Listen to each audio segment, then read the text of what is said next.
o modelo de governo que a gente tem hoje, modelo que era, né, a era do Fernando Fala um Collor. pouco mais alto, João. Isso. Que, Comecei a gravar a reunião agora, viu? Me esqueci de começar no início, comecei agora. Tá bom.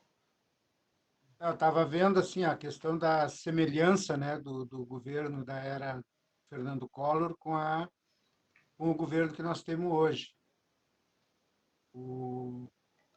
Que talvez foram os governos mais reacionários que a gente teve aí, né? Collor com o enfrentamento que teve com o movimento sindical, né, os petroleiros na época.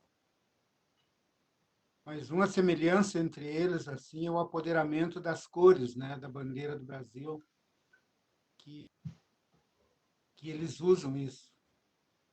Mas o filme, assim, o filme é de 30 anos, tu falou, né, Farias? É 90, né?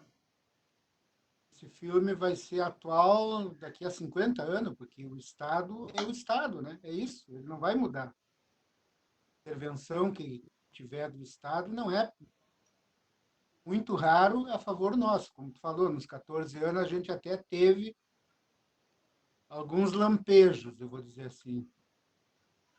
Que, na verdade, a gente também não fez o dever de casa que deveria fazer. Claro que tem que se colocar também as questões, né? Vou dizer, a possibilidade que a correlação de força do momento também, a gente não tinha isso no momento para fazer, talvez, tudo aquilo que a gente pudesse fazer. Mas tinha muita coisa que a gente podia fazer e não fez. Acho que a gente abriu mão, entramos naquele velho dito que diz, né, que o poder seduz, né? Eu acho que nós tivemos também muitos companheiros que foram seduzidos. Assim como parte do filme diz que sistemas, países, né, que até namoraram com o socialismo foram seduzidos, né, pelo capitalismo. Então, Tá baixo, tá baixo. essas coisas são históricas. Eu não sei como é que eu vou Ô, fazer. Joel, teu áudio tá muito baixo. Pois é, eu não sei por quê, cara. Som, É. Mas eu tô com bastante som no meu. Tô com bastante som nele, tio.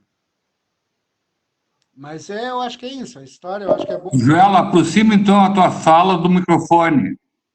Tá, eu tô com ele agora bem próximo. A boca. Melhorou? Por acaso tu não tem aquele fone com microfone que facilita, ajuda muito.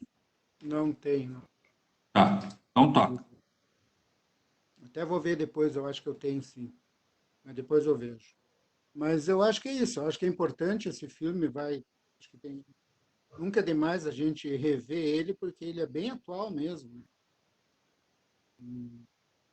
Uma forma bem, como é que eu vou dizer assim, bem pedagógico para entender como é que o Estado intervém. Didático é a palavra.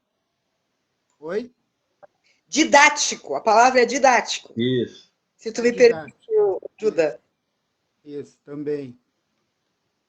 E até por isso que eu, né, sugeri também esse filme aí no momento para dar uma olhada nele, né? Porque ele fez parte do processo da nossa formação lá, 5 anos, 30 anos atrás, que fazia parte das formação da gente. E, e fala o Farias falou do conceito da liberdade, né? Que hoje a gente vê os caras falar em liberdade, né, que não dá para concordar, porque se não tiver igualdade, não tem liberdade. Esse talvez seja um conceito que a gente tem que marcar na paleta ele, né, para nós poder entender o sentido da exploração que a classe trabalhadora é submetida, né? A questão da era do salvador da pátria, Collor, né, na época do caçador de Marajá, se elegeu, né, sinalizando, né, que as mudanças a partir dali, o mundo ia ser diferente, o Brasil ia ser diferente, como a gente viu, né, não tem essa história do Salvador da Pátria. Acho que nós temos que construir esse processo, elevar o grau de consciência da classe trabalhadora, né, para poder, né, realmente a gente dar esse salto de qualidade. E nós governamos por 14 anos, mas tem que se dar conta que tiveram 500 anos para trás, né, que foram governados pela direita, e isso tem um peso na história para a gente. Eu acho que é isso. Por enquanto, vamos dar um pitaco, aí o povo vai falando e a gente vai complementando também. Tá aberto, gente.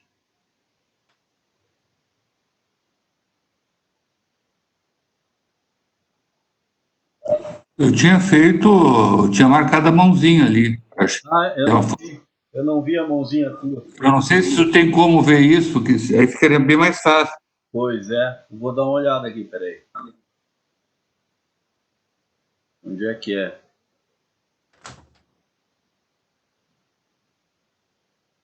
O meu tinha saído fora aqui agora também. Voltou agora. Tá, segue, Cláudio. Então é tu. Toca tu. Tá. Eu vou nessa abertura, eu vou falar bem pouco e vou ser bem provocativo. Eu assisti. Sempre, né? Oi? Sempre, Agostinho. É que eu sempre estou. Nem sempre. Quando eu vi o Raimundo novinho ainda,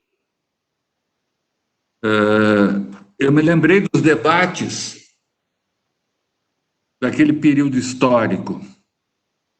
E eu acho que o debate continua sendo o mesmo. É que aparece essa luta de classe no debate, no filme. É muito mais uma análise de Estado americano quanto o Estado brasileiro do que entre o capital e o trabalho, seja ele americano ou brasileiro. Não existe a burguesia nacional, não existe o capital internacional, existem os Estados. O que define o rumo do capital é a taxa de juro. Eu sempre aprendi que o que define é a taxa de lucro. O juro é uma forma de lucro, e não a taxa de lucro que interfere no processo produtivo. Tu pode optar entre produzir ou não conforme a relação entre taxa de lucro e taxa de juro, e não o inverso. Então, assim, eu acho que o filme ele já tinha equívocos naquela época, e se nós tentarmos trazer isso para hoje, não existe a mão invisível do Estado. O que existe é a chamada mão invisível do mercado. Essa mão invisível do Estado, ele não entra. Se nós estamos discutindo a questão do Estado, nós entramos na discussão tributária, nós entramos na receita e no gasto público, não tocou. Isso é o Estado.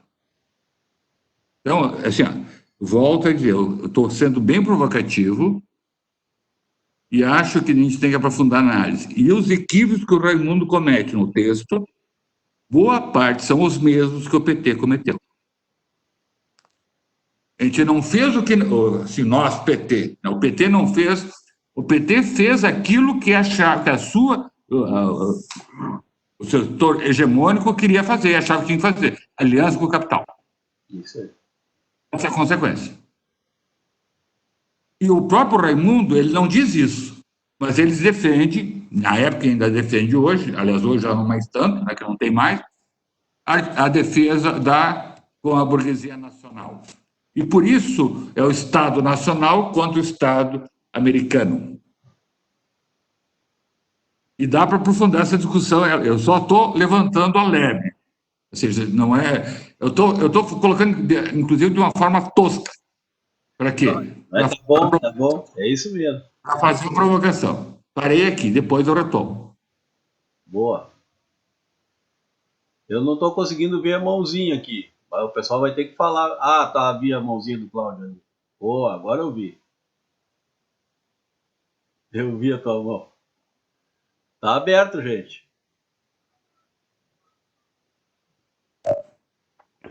E como eu passo em reunião o tempo todo com muita gente, né? Já fora a mãozinha. Já tá craque, já.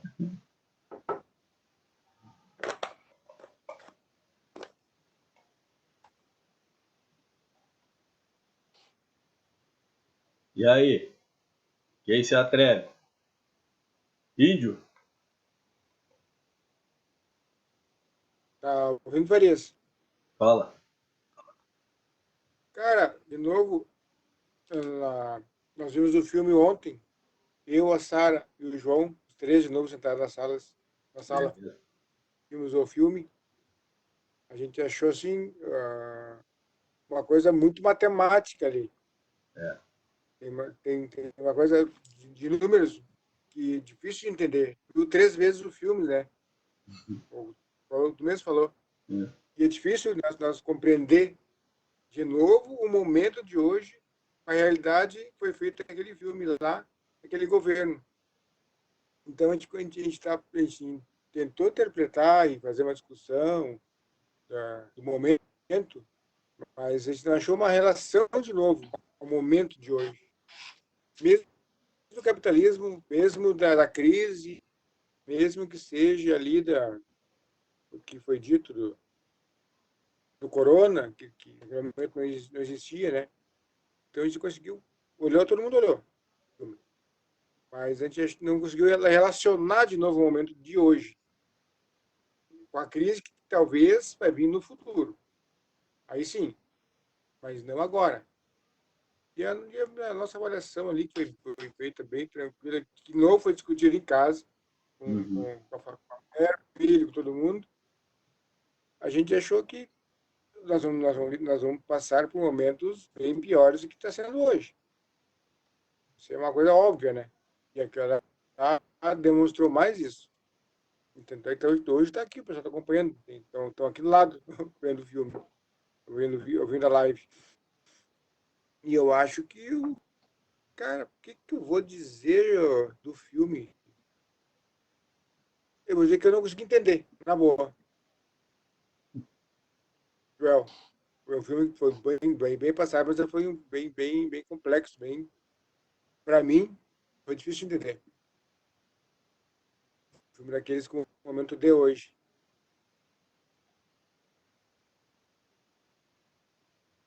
Acho que é isso, Farias. Tá bem? Elton. E Tânia. Tô vendo só a cabeleira da Tânia. Evandro. Vou desligar aqui. Tá bem. Me escreve aí, Farias. Sim, senhor. O Elton tá manuseando lá, acho que ele vai falar. Vamos ver. Fala, Evandro. Enquanto o Elton se ajeita lá. Toca a ficha. Isso aí. Vamos lá, boa noite a todos e todas. É muito importante, sim, essas nossas reuniões, nossos debates. Mas o que eu vejo, parece que esse horário no sábado, a internet começa a dar um pulo para todo mundo, né? Começa a girar, dar rodinha para todo mundo aqui. Gente, é importante salientar que esse filme ele foi feito baseado numa experiência de quem viveu dos anos 90. Eu não sei a idade que a pessoa tinha na época que estava relatando, mas viveu, sei lá, 30 anos para trás, é lá dos anos 60, 70. É da idade do Cláudio, ele. É isso? E aí nós precisamos sintetizar. Ele era do movimento e nós fizemos o Em Tempo, que nos chamavam de o Paradão, já que nós tínhamos sido nós éramos os Paradão. Então, nesse sentimento, nós podemos tirar a seguinte conclusão. Eu gosto muito dele, mas sempre foi equivocado. O capital, ele está sempre se modificando para tirar dos mais pobres e garantir a sobrevivência deles. Então, 1% está cada vez mais rico. O filme retrata bem o que aconteceu na era ali dos militares, que era aquele milagre econômico, que era uma facilidade de tu pegar dinheiro a rodo, né, para pagar 30 anos depois, com uma correção que ninguém sabia o que era. indiferente dessas décadas de 60, 70, aí, esse falso milagre do Brasil, que relata ali algumas passagens do filme, que a queda da Bolsa, da quebra lá de 29, ela nos afeta mais hoje, ou nos afetou nos anos 90, com a ascensão do Collor, que nós podemos fazer a única paridade, que é o seguinte: foi dois loucos que foram para o poder. A paridade que tem é essa: o Collor se elegeu, ninguém sabe como, e o Bolsonaro tá aí, esse idiota aí, para fazer o quê? Proteger a milícia, porque ele achou que ele seria governador de uma favela do Rio, né? É isso que ele pensou que ele era, que a milícia ia continuar. E hoje nós estamos aí com o Mourão, que a gente sabe muito bem porque o Mourão foi para a reserva, né? Ele foi para a reserva porque tentou dar um golpe na Dilma. Então, nós vamos esperar o que hoje, no momento, com uma população, e aí, acho que foi o Joel que falou que nós pecamos nos 14 anos. Eu acho que o maior pecado que teve foi na educação. Nós não assumirmos uma educação voltada para o pobre, voltada para a diferença, voltada para entender por que nós sofremos tanto. Por que nós estamos sempre morando na favela? Por que nós estamos sempre no lado? E aí, tu vendo as pessoas, hoje até nós estávamos comentando sobre isso, qual facilidade que uma pessoa que tem hoje um salário de 5 mil reais acha que é rico? Só que 2 semanas depois ele está desempregado, ele está botando uma corda na árvore porque ele não sabe o que ele vai fazer. Ele não tem uma experiência de vida. E a luta hoje, eu digo assim, ó, nós não temos mais companheiro preparado para apanhar, gente. As pessoas querem lá, eles querem praticamente investido de aquelas armaduras lá das cruzadas para garantir que não pega um cacetete, que não pega uma bala de borracha, que não pegue nada. Então, assim, ó, o filme ilustra, e aí eu concordo com o Índio, que ele veio com muitos números, muitos dados, muitos gráficos, que é importante para quem gosta de matemática, para quem gosta de números. E saliento que tá difícil você conseguir convencer a população de que é um gado, não adianta. Esse próprio dia 22, esse áudio aí, nós temos colegas nossos postando que não tem nada demais nesse áudio. O cara chamando o pessoal, pega 2 ou 3 bostas aí e chama para bandeira. Então, a minha primeira participação é isso. Eu entendi que o filme, ele parece que a história só se repete, né? A cada 20 anos volta tudo que era antes. Então, tu conquista alguma coisa em 20 anos e tu retrocede a 50, porque hoje, pelos direitos, nós temos praticamente em 1943, um pouquinho antes da CLT, porque os direitos retirados nossos hoje são demais. E nós não sentimos ainda, porque a maioria das categorias tinha um acordo bianual, né? Então, fechou 2018 a 2020. Agora, o estouro agora, no meado de 2020, com essa pandemia e com a retirada de direitos, a população vai começar a sofrer muito e muito mais. Quer falar? Isso, Evandro. Não. Vai, ó. O vídeo é um pouco o que todos falaram, é um vídeo antigo, ele é um vídeo que ele é direcionado para outro tipo de militante, que não é o que nós temos hoje. Os militantes daquela época, da década de 80, Cláudio sabe bem, às vezes tinha que sentar a bunda uma semana ou mais, estudar o Capital. Então ele fala ali, várias coisas que ele fala com relação ao número, eu olhei, ele eu já vi isso tantas vezes, né, porque tu estudar a essência da mais-valia, do lucro, então o vídeo ele é um vídeo direcionado. Então é difícil de compreensão para quem não teve esse tipo de militância. Por outro lado, ele é um vídeo também histórico, por exemplo, ele pega a nossa história do Brasil, vocês vão ver que ele acaba retratando isso nos números, né? O Brasil sempre foi um país onde a elite do nosso país, ela sempre concilia nos momentos mais duros, ou por uma crise econômica ou por uma crise política. E isso nós estamos vivendo agora. Então, ele é complexo de se entender por um lado, e por outro lado, como disse o Evandro, é as mesmas coisas, né? Eles perderam determinado controle da sociedade em alguma parte nesse último período, eles se rearticularam e tomaram. Em 89, o Collor não surgiu do nada. O Collor foi fabricado pela Rede Globo e levou parte da população que sempre espera algo melhor, sempre espera, porque a cultura é essa, espera um Messias para resolver as coisas, e levou ela de rondão. Nós, a esquerda brasileira, ela sempre soma em torno de 30% da população. E aí, quando nós fizemos algumas alianças, ou alguns momentos que, com a própria divisão da direita, que a gente ascendeu no sentido eleitoral. Agora, para mim, nesses últimos dias, tudo isso que nós estamos vivendo, não me resta dúvida, eu sei que se eu falar isso numa reunião onde tem o povo da articulação sindical, né, pelo menos quem dirige, se vira na cadeira. Mas não tem outra saída senão o fim do capitalismo. Né? Essa é a luta dos trabalhadores, tem que ser a luta anticapitalista, porque dentro disso que está aí, e dentro somado com a pandemia, e tu soma a crise econômica, o que vem agora é o rescaldo, é o que vai passar a pandemia até o final do ano, ela vai diminuir, ou com muita contaminação ou não, aí a vida vai dizer, a tendência é muita contaminação, portanto muita gente morrendo, mas ela vai ter um momento em que ela vai ter um refluxo, talvez pelo alto índice de contaminação, mas aí vem já não digo mais nem recessão, já digo a depressão, porque isso é a briga do Bolsonaro, essa é a briga.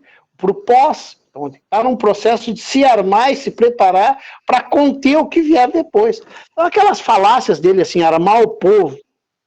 Que povo, cara pálido? O povo dele, que tem dinheiro, que vai ter acesso. E é isso, é essa percentagem que ele tem da sociedade, dos fiéis dele, de 20%, 25%, e essa gente que ele quer armar, são as milícias, né? Lotear a nossa sociedade, fragmentar ela em os que são do bem e os que são contra. Então, dentro da lógica deles, né? Então, esses são os dilemas que nós estamos vivendo hoje, né?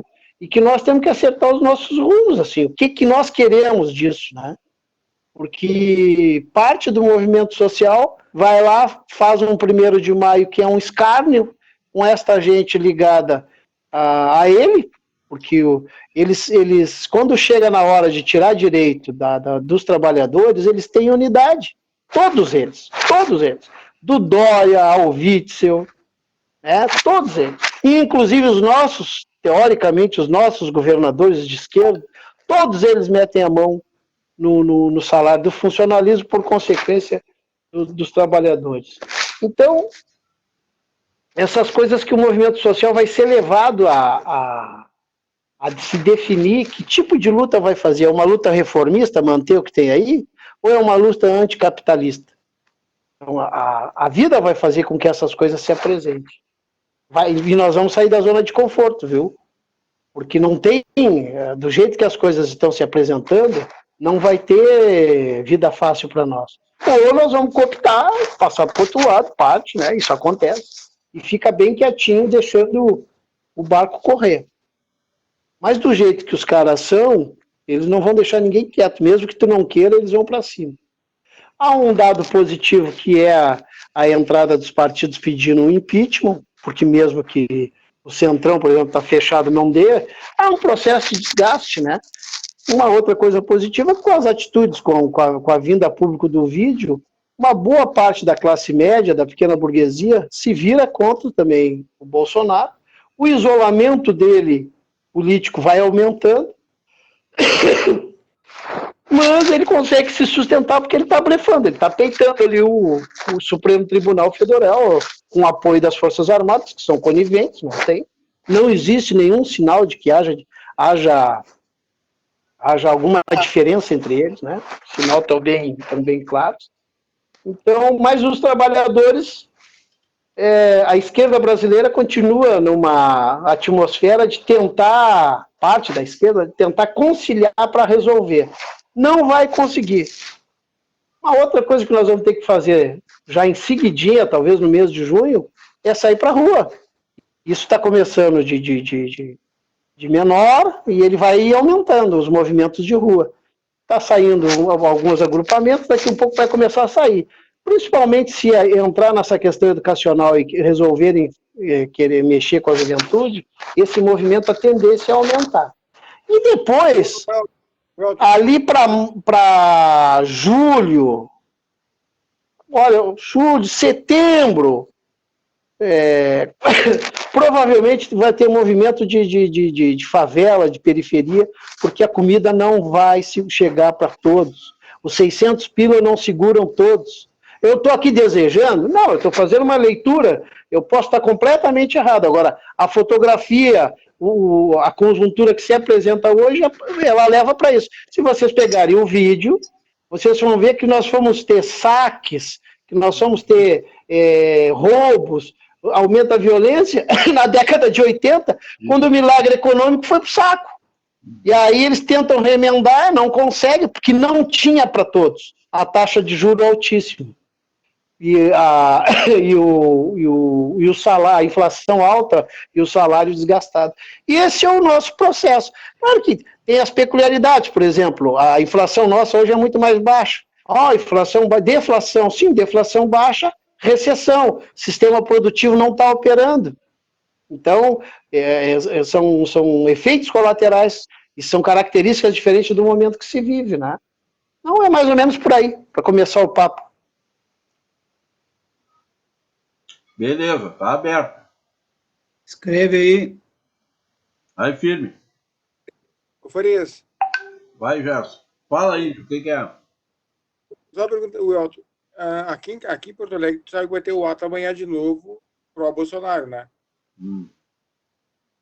Ele vai ter... O ato ele vai ter, Índio. O ato ele vai ter, deixa eu só... Mas nós vamos participar, mas pode ir lá ser contra o que a gente faz, cara. Fica em casa, não deixe. Vai ter o ato deles. O pessoal do Grêmio está fechando, o pessoal do Inter está fechando. Tem um povo fechando para ir para esse ato. O que a gente faz? Participa ou não participa? Se tiver ato antifascista, e se tiver gente, também não dá para a gente bloquear, né? Se tiver um bom número, se quiser participar, tem que participar. Se tiver aqui em Pelotas, eu sei que não tem, mas se aparecer, se nós conseguir organizar, nós vamos ir. Entendeu? Não para ir lá brigar com os caras, mas ir lá e dar a nossa posição. Porque esse contraponto vai ter que ser feito na sociedade. Porque eles estão se prevalecendo. Nós, como temos uma política humanista de preservar e de defender a vida, eles têm ao contrário. Eles dizem, não mandam dizer, 70% da população tem que ser contaminada. Tu pega isso em 100 e tantos milhões, tu pega isso na população geral, tu vai ter um número de óbitos que é um absurdo, tu vai superar aí 2 milhões. É isso. Pelas estatísticas deles, agora, acho que o Cláudio sabe melhor que eu, mas a previsão talvez chegue a 300 mil, 500 mil. Se pega o que eles estão dizendo, é uns absurdos que nós estamos vivendo. Então, eu acho que se tem condição de fazer, tem que fazer. Né? Agora, com muito cuidado também, porque a polícia é deles. Né? Quando eles falam em nos armar e quando eles falam a nossa gente, eles estão dizendo com veracidade. E com concretude, as polícias, em 90% dos policiais, eles defendem o Bolsonaro. Quando ele fala da minha rede de informações, ele está falando do cara, do Zé Mané, que mora lá no outro lado do mundo, que mora aqui no extremo, que liga e dá todo o movimento que é feito. Né? Então, essas coisas, a tendência para nós é piorar isso. E nós temos que reagir. Eu acho que todo movimento que for feito de reação é um movimento válido, viu? Não, essa é a pergunta, que aqui vai acontecer, já está marcado. Já foi feito o fim de semana passado, teve uma posição uma reação positiva. E agora vai ser maior, né? Vamos Tomara. Isso vai acontecer no país todo, viu? Sim. O Nego Nego está chamando essa porra para nosso grupo ir para lá. Então, eu acho que nós temos que ver isso. Acho importante. Mas isso é fora do contexto aí. Passa a bola aí, por A nossa reunião já está legalizada, viu, Miriam?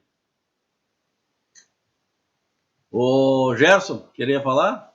Fala. Olá, boa noite. Boa noite. Na verdade, são duas pessoas aqui que falam, eu e a Sandra. Aqui, tá? Estamos aqui de dupla também. é professora também, né? Espero que depois não tenham críticas aí. Ela vai se arriscar. Boa.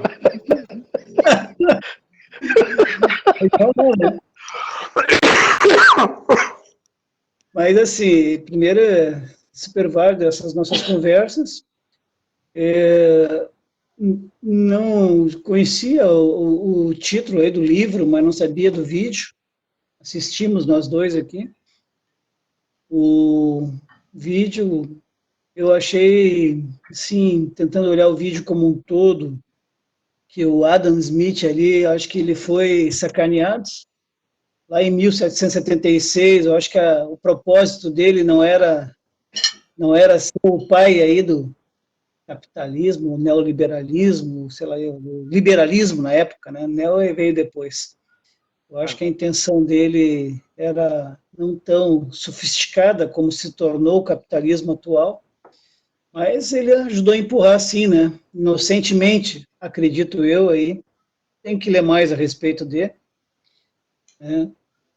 Mas o que a gente vê aí, tanto com o vídeo, mas também com essa questão da reunião do dia 22 de abril, né, mas ainda no vídeo, é que eu achei bom o levantamento histórico que aquele camarada ali fez, até porque, como já foi dito aí, ela vem se repetindo, né, mas acho que o que falta para nós, enquanto classe trabalhadora, não só no Brasil, né, é a questão de estar sempre, vamos chamar assim, um passo atrás, enquanto que eles sempre estão um passo na frente.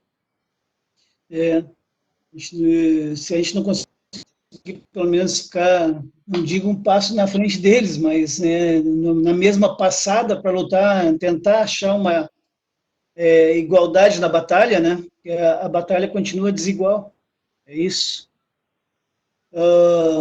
Vejo também que a Globo, como falaram aí, é tela quente, né? O humorista falou aí agora, a tela quente é a Globo. Aquele cara que imita a Dilma lá, né? Agora acho que foi o Flavião que botou isso ali no grupo. Bem interessante o humor daquele camarada ali.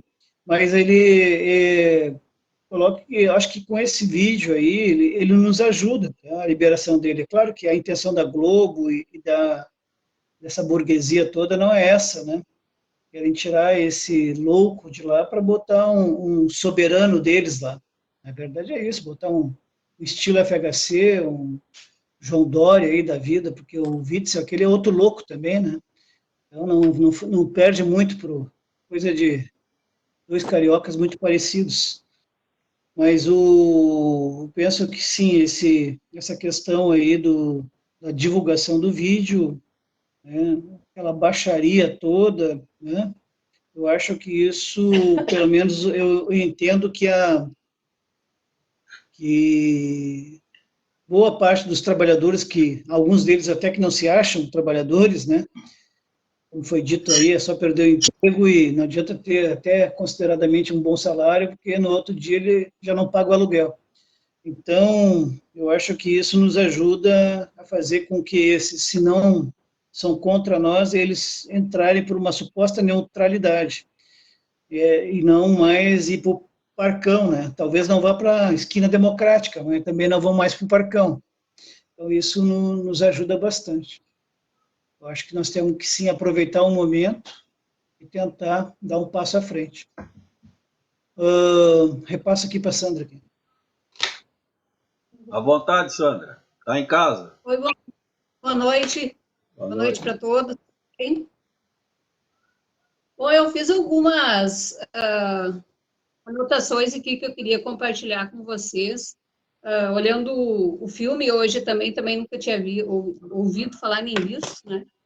Então, assim, já de imediato, no início ali, quando ele falou sobre liberdade, para ter liberdade é preciso igualdade, né? Eu até coloquei do lado a autonomia, que, na verdade, se ele estivesse se referindo às pessoas, eu entendo que autonomia seria a palavra adequada, porque uma liberdade controlada, ela não é liberdade.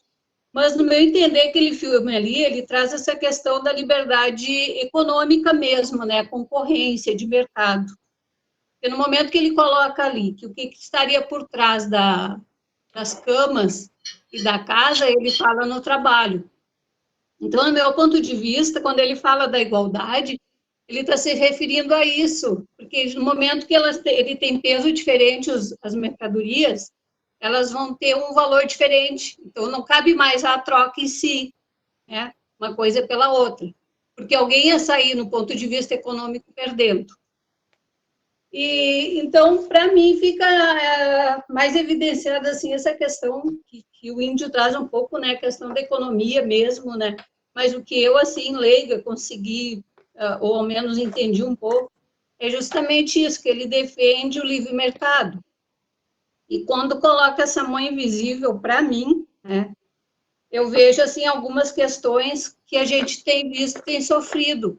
Uma delas é a questão das privatizações, né, que é um investimento geralmente com recursos públicos e que depois vem uma empresa privada e tudo aquilo que foi gasto do dinheiro público ali não é recolocado. Então, o cara sai, parte dali, com o seu lucro em cima do que já existe, e não existe uma compensação, né? O valor geralmente pago ele é muito irrisório em relação ao que realmente foi investido. E trazendo, assim, para nós, hoje, no dia, eu vejo, assim, um exemplo bem evidente agora, nessa...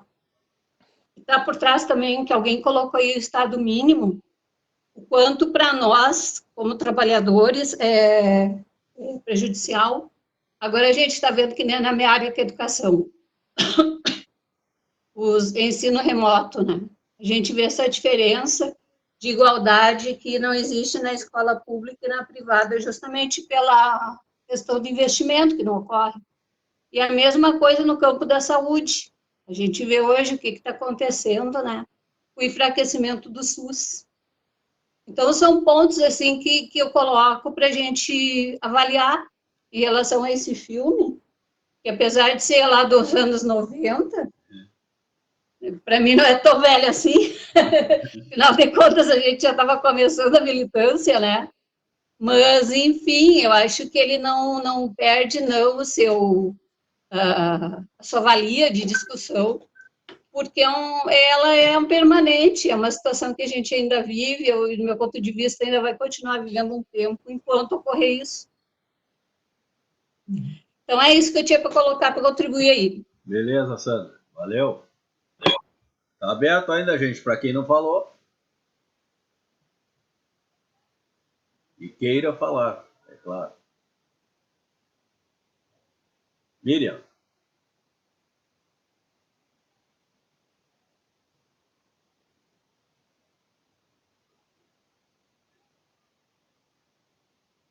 Eu não sei se eu vou falar hoje. Eu estava, assim, ó, o vídeo atual não perde atualidade em alguns aspectos, mas em termos de, eu acho, não sei, de repente o Cláudio pode falar sobre isso melhor, em termos de economia, nós temos uma realidade diferente hoje, que ele não toca, que é o que hoje nós temos muito mais o dinheiro que não existe, o dinheiro de mentirinha, o dinheiro das ações que não tem, não é? Existe, tu vai comprando ação, um produto hoje, um commodity que vale 100, tu coloca lá no mercado derivativo, né? Tu coloca lá e tu vai vendendo a 200, que tu vai alavancando, depois, daqui a pouco aquele commodity que está valendo 100 na bolsa está com uma cotação de 500, 600. E aí tem uma diferença de 400, né? Que é um dinheiro que não existe. Então, a grande crise do capital hoje me parece que é essa, né? O capital já estava em crise antes do coronavírus. A crise era essa de um dinheiro que não existe, né? Por isso que o Guedes tinha que botar a mão nas nossas aposentadorias, né? Porque esse é um dinheiro que existe, que é um dinheiro do suor do nosso trabalho. Então, o que eu acho que, né, a economia, o capitalismo, ele botou a mão mais forte ainda, né, na nossa vida. Agora veio o corona e vai mexer na economia no mundo todo. Como? Não tem como. Vai ter que mudar. Eu falei isso na outra reunião e vou repetir. Vai mudar. O mundo econômico, o capitalismo vai mudar. Se ele vai mudar para alguma coisa melhor, como falou Elton, né? Agora a gente tem que entrar numa luta, ou dar o racha, né? Usar uma expressão assim um pouco mais chula, né? Ou vai ou desce, né? Ou vai ou racha, ou a gente briga por um socialismo, ou a gente não briga, porque a conciliação não vai ser mais possível.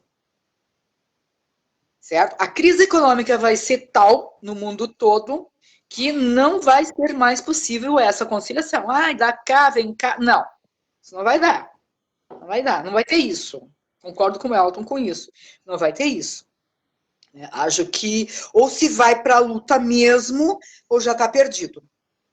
Se a gente não for para a luta com essa ideia de que o capitalismo do jeito que está, no mundo inteiro, vai mudar e a gente vai ter que dar jeito aqui no nosso país de também nisso, não vale a pena brigar. Né? Serve para eles que morra muita gente. Serve. O nosso presidente, tem um horror ter que dizer isso, né, usar essa expressão, mas é o nosso presidente, quer queiramos ou não. O nosso presidente está do coronavírus. Ele disse lá que ia metralhar a petralhada, né? A petezada, ia metralhar a petezada, e depois ele disse que aqui dentro tem que morrer não sei quantos mil, desculpa, não me lembro o número. Né? E ele continua com essa ideia quando fala em armar. Então, o coronavírus facilitou a coisa para ele, por isso que ele não está nem aí. Na visão dele, do Guedes, né? Tem gente demais, tem trabalhador demais, tem muita gente, tem muita boca, tem que morrer mesmo. Nós temos que morrer mesmo, gente. É nós que vamos morrer. Nós e a periferia, os que estão socialmente mais fracos do que nós, que estão socialmente mais vulneráveis que nós. É esse povo que tem que morrer. E eles não se importam que morram. Eles querem que morram. É preferível que eles morram. Eles não precisam de tanta gente para produzir para eles. Eles esquecem que essa mesma gente também a gente consome. Então, não sei, eu ando muito triste, eu ando muito chateada, não é? O que o movimento sindical vai ter que se reinventar também. Do jeito que nós estamos, não vamos nos manter, porque o mundo do trabalho também está mudando, não é? A informalidade, como é que eles usam o termo, né?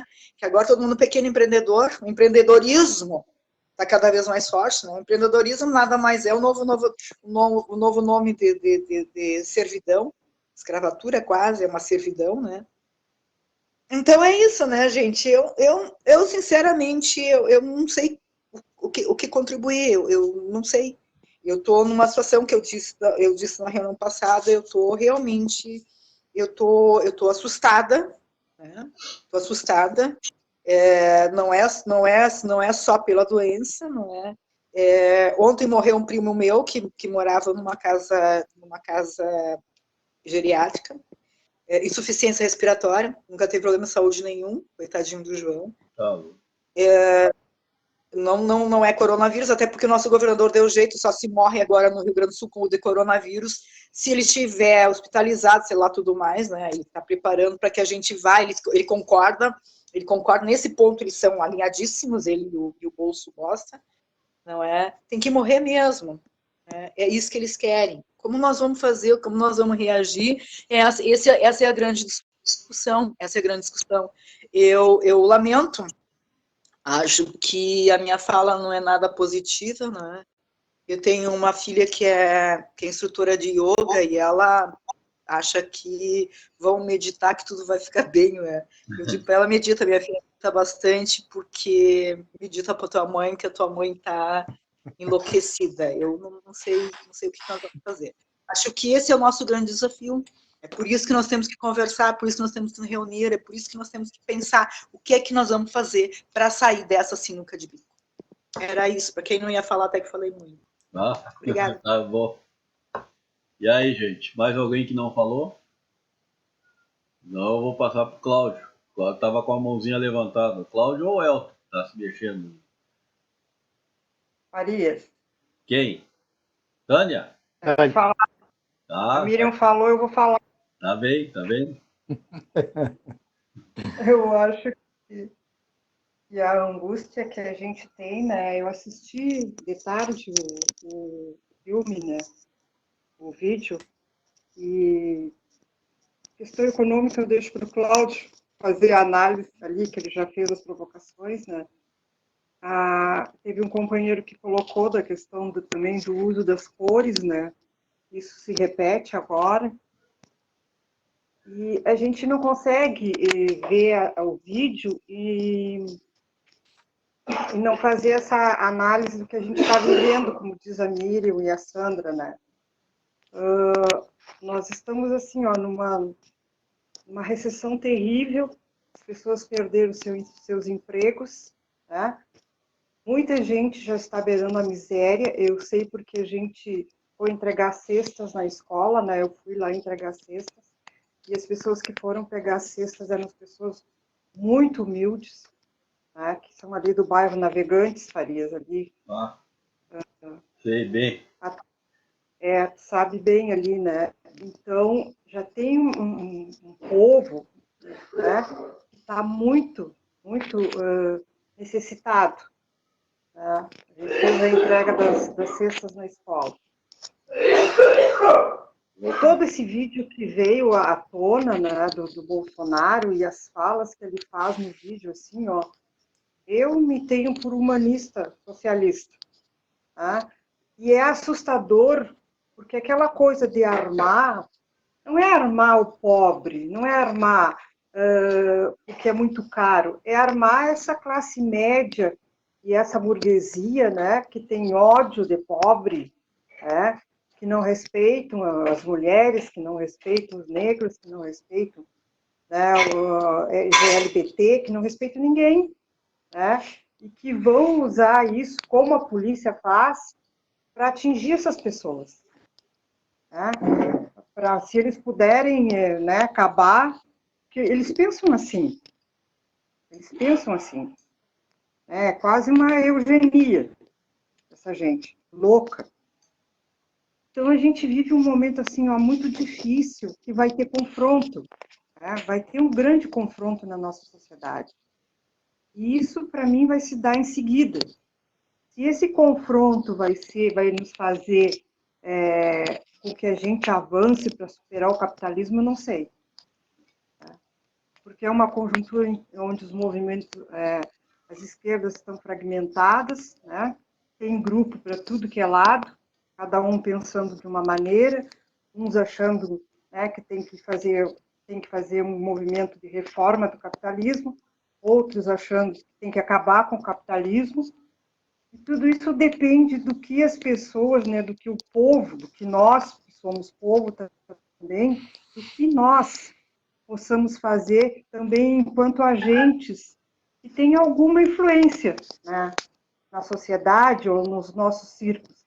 Porque a gente tem, né, com todas as nossas precariedades de fala, nossas precariedades de pensamento, nós temos pessoas, né, dentro da escola, dentro dos círculos que nós militamos, do movimento sindical e partidário, né, onde a gente divide as angústias, onde a gente coloca o que pensa. É um momento complicado e difícil para todos. Né? A gente tem certeza que não quer isso que está aí. Tem certeza que não quer esse capitalismo que destrói as pessoas. Tem certeza que não quer esse governo. Mas não sabe bem, com clareza, né? E aí estão as minhas dúvidas, né? Como a gente se reúne, como a gente se junta, como a gente faz a luta para enfrentar tudo isso aí diante das nossas fragilidades, das nossas divisões. Por isso que esses espaços assim são importantes, né? Para a gente conversar, para a gente dirigir as nossas lutas. Né? E, se possível, né, sempre tirar encaminhamentos que possam fazer com que a gente cresça, né, enquanto militantes e também seres humanos, e que possam enfrentar, né, esse período terrível que a gente está passando. Obrigada. Valeu. Mais alguém, gente?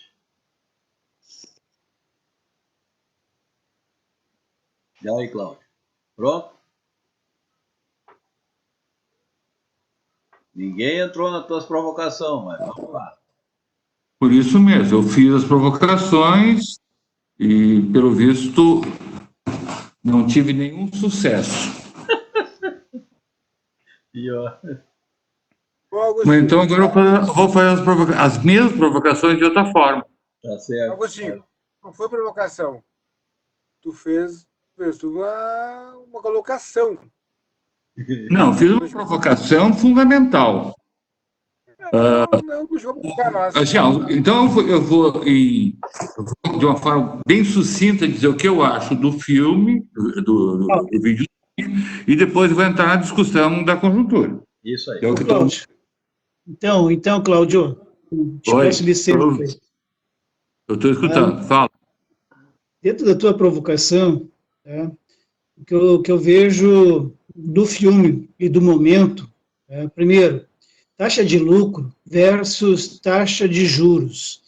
Sim, eu tenho uma discordância do teu raciocínio, porque a taxa de juros, ela é a mesma taxa de lucro, porque hoje os bancos detêm o controle não só de financiamentos, do controle do dinheiro, mas também o movimento que eles fazem, né, e aí sim o lucro do banco vem através dos juros, que eles aplicam em qualquer setor.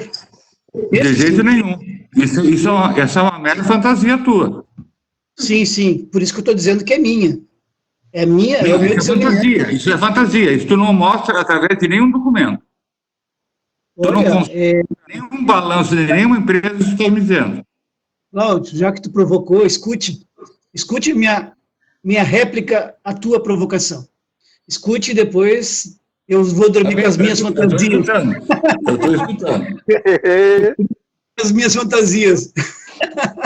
Mas assim, os bancos, o sistema financeiro, eles estão acima, inclusive, do agronegócio em nosso país. Tá? Eles detêm, por exemplo, agora no setor no qual eu trabalho e milito na questão sindical, eles estão na Petroquímica Nacional. Quem é? Itaú, é o Bradesco, é a própria Caixa Econômica Federal, né? E o Banco do Brasil. Eles, se tudo for do jeito que está para acontecer, eles vão deter também o controle da petroquímica no nosso país. Tá? Já que a Odebrecht está quebrada, está devendo e eles estão cobrando a conta. Então, dentro do que... Gerson, não querendo te interromper, só que o que tu está me dizendo não é capital bancário, é capital financeiro. E capital financeiro, isso no capitalismo é década de 20 do século passado. O que tu está me relatando hoje é o que no capital já foi desenvolvido, no capitalismo já foi desenvolvido há um século atrás. Então não tem nada de novo. O que tu está dizendo é que existe um tal do capital financeiro, que é a fusão do capital bancário com o capital produtivo. E o que o pessoal, o grande polo de crescimento e do acúmulo de capital é derivativos, não tem nada a ver com isso, não tem nada a ver com... É especulação do capital, do mercado financeiro. Não tem nada a ver com a produção, não tem nada a ver... Tanto que tu tem hoje em papéis 1 milhão de vezes mais do que vale em termos reais. E é ali que dá a acumulação do capital e o poder. Então, nós estamos falando de outra dimensão da realidade. Né? É completamente distinto. O que tu está querendo me explicar, o conceito de juro e de lucro. Isso tu estava querendo me explicar. Isso qualquer manual de economia te explica. E é diferente do que tu supõe. Né? O debate que o Raimundo Pereira estava fazendo era de outra natureza. O que eu chamei a atenção, e comecei a dizer, que ele tentou fazer análise do processo de avanço do capitalismo e das ditaduras em relação à taxa de lucro.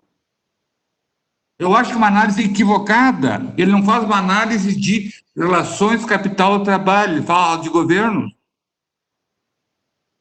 Para ele, os governos são ditaduras e não ditaduras. E não relações entre capital e trabalho, entre trabalhador e burguesia. Não aparece a palavra burguesia, não aparece a palavra trabalhador no texto. No filme, né? Não aparece. E por que não aparece? Porque o PCdoB tem essa concepção de processo histórico. O problema é que nós somos um país daquela época, vamos usar a linguagem da época, subdesenvolvido.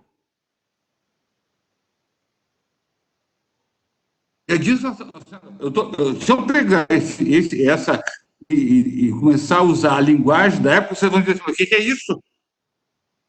A análise que eu discordo da análise que ele fez por período histórico que ele estava analisando. O que ele fala do Ricardo e do Adam Smith é o que o Marx fala. Ele foi buscar no Capital a análise que o Marx faz para conseguir construir o próprio análise marxista, o próprio conceito de trabalho, o próprio trabalho. A luta de classe vem desses conceitos do Ricardo, do Adam Smith, etc, etc, etc. Eu não vou ficar falando aqui uma meia hora para explicar isso. Né? É importante entender isso, mas ele não consegue dar avanço, porque ele não fala em mais-valia. Ele fala em mais-valia? Não. Mas falar, porque se ele falar em mais-valia, ele tem que fazer a discussão de capital-trabalho. Ele se apropria da mais-valia. E o conceito de mais-valia, conceito pelo Marx, vem do conceito de valor, do conceito de uso, etc., desenvolvido pelos economistas, digamos assim, de direita, anteriores a ele, e que fizeram belíssimas contribuições para o desenvolvimento do pensamento e da compreensão da realidade. Então, são coisas... Isso é uma questão. Segunda questão é a visão que ele tem do processo histórico. Né? É Estado contra Estado, não é capital contra trabalho. E isso levou, por exemplo, que o PT fizesse uma ampla aliança de classe. E aquilo, se o PT não conseguiu, nós não conseguimos fazer, nós não poderíamos fazer, que para fazer essas coisas, eu não posso estar com essa aliança política para poder fazer. Eu teria que romper com a aliança com a base parlamentar de direito, eu tinha que romper com o capital financeiro, eu tinha que deixar de ter superávit primário. Eu me lembro quando o Arno voltou de Brasília,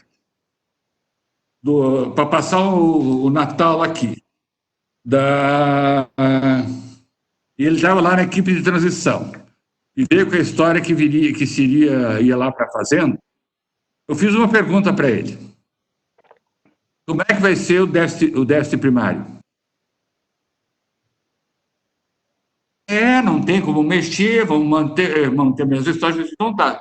Já me disse o que vai ser o governo nos próximos períodos. E não é de graça, não sei, o Faria se lembra bem disso, as brigas que eu fazia, e tanto que me chamavam de maluco, de petista, de tudo e mais um pouco.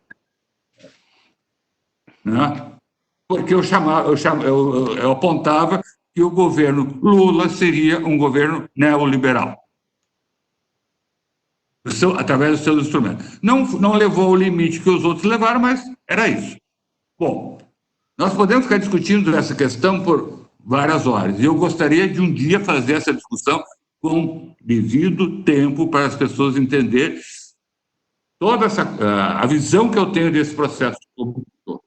Isso é uma coisa. Agora vamos para a realidade de hoje. Agostinho, neoliberal ele foi liberal mesmo.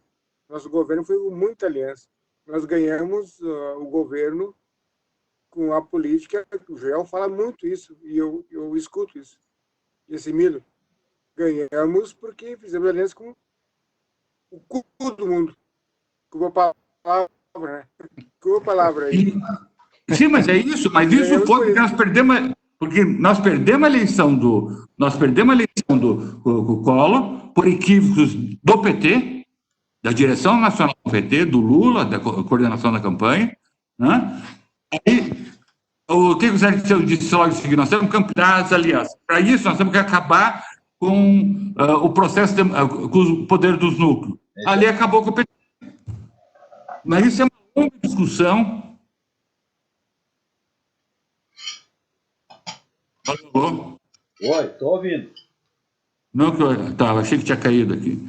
Então, essa é uma longa discussão e eu gostaria de fazê-la com o seu devido tempo. Mas eu não vou entrar nela, que tem outras questões que eu acho que eu tenho que entrar e sou obrigado a entrar por uma série de coisas que eu ouvi na reunião. Primeiro, o capitalismo, seja qual for o capitalismo que tivermos pós-pandemia, que eu não sei quando será distinto do que nós tínhamos antes. Eu vou fazer eu vou dizer o seguinte: a última crise estrutural do capitalismo gerou 2 guerras mundiais para poder sair da crise. O estágio que nós estamos nessa crise, eu chego a dizer que nós estamos próximo da Primeira Guerra, do fim da Primeira Guerra, que, por sua vez, boa parte da guerra terminou por uma pandemia, por mera coincidência, que não é coincidência. Segundo, então, essa é uma discussão, mas como nós vivemos um período histórico em que os processos são muito mais rápidos do que eram, né, não vai levar mais na minha avaliação, 2 décadas para resolver essa crise. Talvez em uma década já esteja consolidado o novo modelo, seja da barbárie, seja de uma sociedade mais justa, igualitária, socialista, seja o que for, porque eu não sei o que será.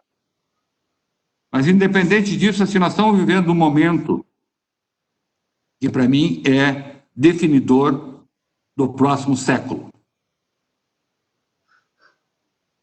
E ir para a rua ou não ir para a rua faz parte dessa definição. Por que eu estou dizendo isso? O Brasil está nós estamos galgando a cada dia novos postos, quebrando recorde, acima de recorde, ganhando 1 Guinness por dia da pandemia. Logo, logo, nós seremos o país com maior contaminações, com maior número de mortes, e menor número de testagens do planeta. Nós estamos conseguindo todas as coisas negativas, nós estamos conseguindo fazer. O Bolsonaro, ele sabe muito bem o que está fazendo, e quando ele diz que eu quero armar a população, ele quer armar a milícia. Isso aí. Ele quer armar a milícia e está armando a milícia. Né? Ele confessou, de várias formas, que ele tem uma estrutura armada paralela. Inclusive, diz que o Exército, a ABIN, que é a Agência Brasileira de Informação, tem problemas. Então, ele tem uma estrutura fora da ABIN. Ou seja, essas, para mim, são as questões importantes da reunião e pós-reunião. Não é as bobagens, as palavrão, as ofensazinhas, as coisas assim, que isso ele faz todo dia. Na porta, né? Ele faz isso, já gravou. Tudo que ele está dizendo já foi dito, repetido, de uma forma ou de outra, o seu conteúdo já está colocado. E o cara do meio ambiente. O que eu estou muito assustado, e isso eu tenho que dizer, depois eu encerro, né? As ações do governo federal são ações genocidas. As ações do leite é mais genocida do que a do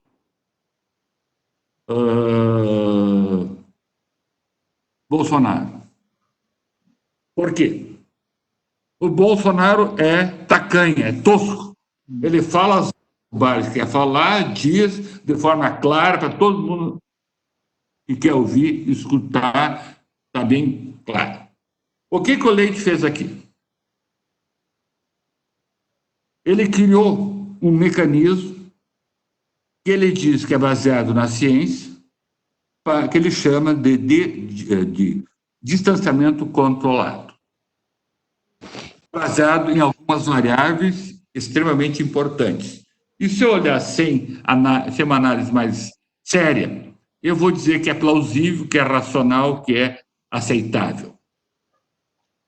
Eu vou ser bem rápido, porque isso aqui eu poderia ficar falando umas 2 horas para vocês entenderem. Mas não, eu estou botando um texto na segunda-feira na rua sobre isso. Né? Aprovado pela maioria da mesa do Conselho Estadual de Saúde.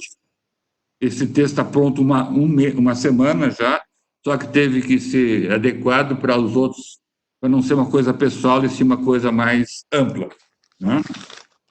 O que ele faz? Ele pega a evolução da doença, de um lado, e a capacidade de assistência, basicamente UTI, do outro.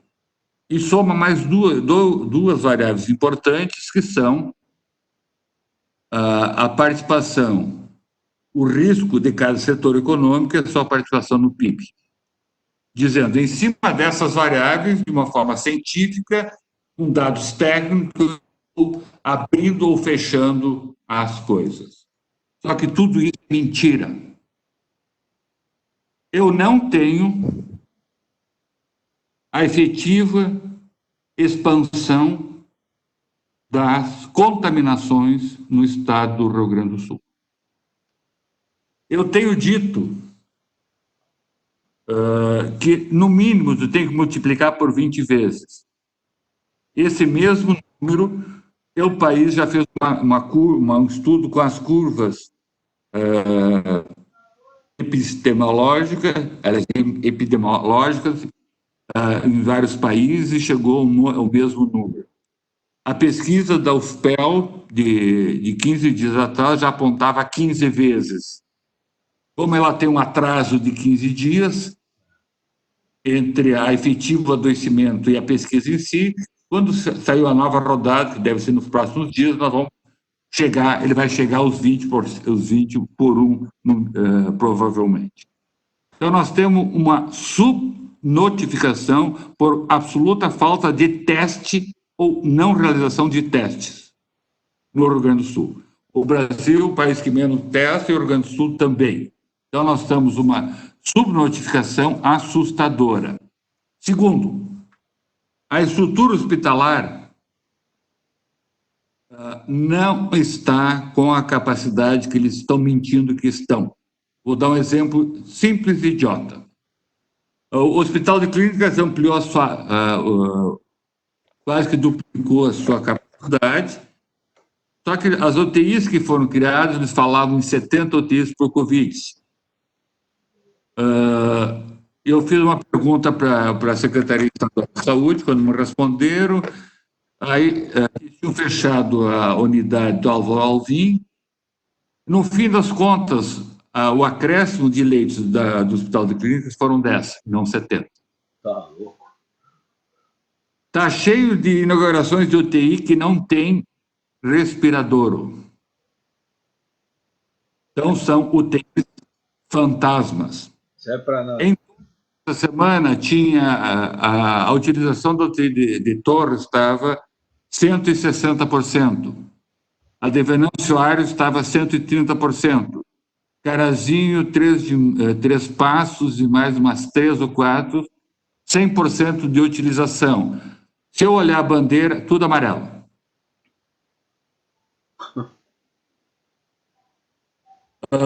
Se eu pegar a contaminação dos trabalhadores da área da saúde, são assustadores os números. Há uns 10 dias atrás, já tinha 100 enfermeiros mortos. Ontem saiu a notícia que já tem mais de 100 médicos mortos, só de Covid, né? Não estou falando de outras. Sim. E tem um dado que saiu na grande imprensa que fala em 31 mil trabalhadores da área da saúde afastados por Covid. Não sei se estão se dando conta do que eu estou falando. Aham. Eu posso até construir os UTIs, mas eu não vou ter profissionais da saúde para atender as pessoas. Isso aí. Agostinho, Oi. aqui em Canoas também, a minha companheira Sara, os caras morrem por insuficiência respiratória. Eles moram... Isso é todo dia e ela tem um número muito alto, muito alto. Mas é bem isso que eu estou falando, é bem disso que eu estou falando. Tu não faz o teste, tu não comprova que é Covid, portanto, não é outra coisa. Mas tu imagina... O número que nós estamos trabalhando, nós estamos tentando construir, não é mais o número das secretarias das vigilâncias sanitárias, né? Que daria essa informação. Nós estamos pegando os dados do cartório de pessoas jurídicas, físicas, naturais, e botando tudo que é doença respiratória como Covid. Mas isso a história vai se encarregar de fazer esses cálculos. Eu estou chamando atenção para isso, o que nós temos que fazer de imediato. Somado a isso, eu estou de uma forma bastante sucinta, daria para trabalhar bem mais essas questões, mas não estou vendo para vocês entenderem como um todo. Aí nós temos o risco da atividade econômica. Eles pegaram as ocupações americanas e, de forma mecânica, jogaram para o Rio Grande do Sul. Como se... Índio, me explica uma coisa. A indústria metalúrgica dos Estados Unidos ela é igual a aí de Canoas? É piada. Não é piada. Eu gostaria que fosse piada. Mas foi isso que eles fizeram. Para o Leite é. Se para o índio é, eu não sei, mas para o governador Leite é. Então, eles fizeram um absurdo disso, e como se todo o setor produtivo... Ei, índio, tu que gosta de chão de fábrica, o cara que está lá no escritório, eu tenho o mesmo risco que tu, né? Ô, Elton, como é que é lá no frigorífico? O cara da contabilidade da fábrica é o mesmo lá do frigorífico? É. Isso que eles fizeram. E com isso liberou geral, mas dando a impressão para a população de que tudo isso é cálculo econômico, tudo isso é cálculo técnico-científico, tudo isso é cálculo de... É defesa da vida, porque se eu não tiver as pessoas trabalhando, elas vão morrer de fome. Em vez de eu pegar recursos públicos e botar para garantir a sobrevivência das pessoas, eu tiro isso e digo, se jogam para a morte. Enquanto o CNPJ lucra, o CPF morre. E com isso nós eliminamos os pretos, os pobres, né? Fizemos as novas façanhas. É a nova Batalha dos Porongos. Só que antes eram só os lanceiros negros, escravos. Agora serão todos os pobres e negros, né? Então, essa é a discussão que está colocada no Rio Grande do Sul. Aí chega o ponto, aqui em Porto Alegre, em que o Marquesan libera amplo, geral e restrito, e as pessoas, têm foto das pessoas nos restaurantes fazendo festa. Assim como tem fotos das pessoas no metrô, que não tem espaço físico para ninguém mais entrar de tão cheio que estão o metrô e os ônibus. Essa é a realidade. Isso vai levar a uma morte, nós vamos empilhar mortos. Se nós não se organizarmos e começar a fazer essa resistência, esse debate, ganhar essa narrativa e fazer esse enfrentamento, nós vamos ser dizimados. E não terá o pós-pandemia. O pós-pandemia será a terra arrasada. Todas as experiências mundiais mostram que as regiões, as nações, as regiões econômicas, quem em pandemias recuou, fez o isolamento social, venceu a pandemia, sai economicamente fortalecido. Quem não faz isso sai economicamente destroçado. Então, eles estão destruindo, matando, vão matar, sei lá, não sei se não vão chegar a 1 milhão de mortes no Brasil, e vão destruir a economia. É isso que eles estão fazendo. Então, cabe a nós fazermos esse debate de forma séria. e encontrar caminhos para se organizar os trabalhadores para dizer não ao genocídio, não à fome, não à destruição. É extremamente sério o que eu estou falando, e eu costumo dizer, isso eu tenho dito em tudo que é lugar que eu falo, que eu gostaria de estar completamente errado no que eu estou falando. E tudo que eu estou falando não vai acontecer. Agostinho, está ouvindo agora? Isso que eu vejo que está acontecendo, eu acho que essa discussão nós vamos ter que fazer. E para que isso é uma questão... Agora, como...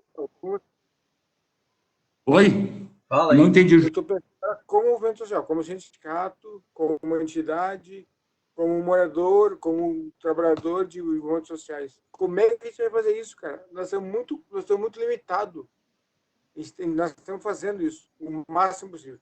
Mas eu acho que não é dar comida, que eu estou dando comida para o meu companheiro que está passando fome. Não é dar o dinheiro para o cara botar gasolina para ser Uber. Como é que nós vamos fazer isso? Como é que nós vamos fazer isso? Deixa eu dizer. Como é que nós estamos pensando... Não. Só. Cara, o que está dando errado, o que foi feito está dado. Nós agora temos que pensar. Pois é isso que ele vai dizer. Nós, como único movimento, eu acho que ninguém está pensando em fazer alguma coisa diferente. A não ser nós pensar em fazer uma coisa para o futuro, de esquerda mesmo, de política. Não, isso... Mas como é que tu vai fazer esse enfrentamento hoje, agora, aqui e agora? A próxima semana, nós vamos fazer... Essa é a pergunta, Agostinho. Então faz. Não, essa é a pergunta. Tá, então deixa eu responder. Como a gente faz? Essa é a parte que eu ia entrar na resposta. Tá? Eu ia responder antes de tu perguntar. Bem isso. Agora é a semana, segunda-feira de manhã, vai ser segunda de manhã, segunda de tarde, terça de manhã, terça de tarde, nós vamos fazer 8 plenárias, chamando os conselhos municipais de saúde, chamando as entidades a participar, a criar comitês em toda a região para fazer esse enfrentamento. Quem virá... Se vai vir só o pessoal da esquerda, o pessoal da direita, se vai vir, sei lá quem, eu não sei quem virá, eu não sei quantas pessoas virão. Mas é uma forma concreta e imediata de começar a organizar a resistência. Se nós conseguir, eu vou dar 2 exemplos bem simples, e que para mim são muito significativos. Bagé. Logo no início estourou um surto, correto? Uhum. Quem eram as pessoas que estavam contaminadas? O provedor do hospital e diretor técnico do hospital. Com isso, contaminou boa parte dos profissionais da área da saúde. A burguesia local queria abrir tudo, deixar tudo aberto. O movimento sindical, junto com outras entidades, etc., pessoal mais sério da cidade, fez todo o movimento, criou um comitê. O presidente do Conselho Municipal de Saúde lá de Bagé, o Milton, que faz parte da mesa do Conselho Estadual, ele representa a FETAC aqui, e nós ajudamos ele, se criou esse comitê e parou a cidade. Hoje, se tu for ver Bagé, está absolutamente controlado o surto. Os índices de Bagé hoje são baixos em relação aos demais. Ainda tem reflexo daquele surto, mas se conseguiu controlar e está num processo de redução, porque parou tudo e começaram a fazer o trabalho de forma séria.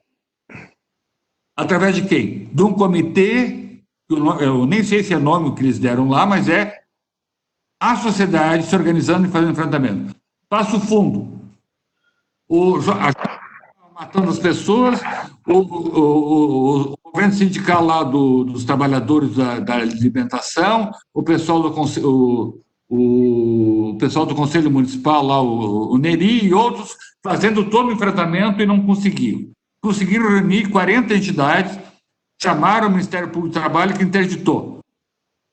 Hoje, o comitê está funcionando, as 3 universidades estão participando do processo de articulação e de organização e estão fazendo um puto enfrentamento. O prefeito tentou reabrir o frigorífico, só que a população não deixou, organizada não deixou. E são coisas desse tipo que nós podemos fazer em tudo que é lugar.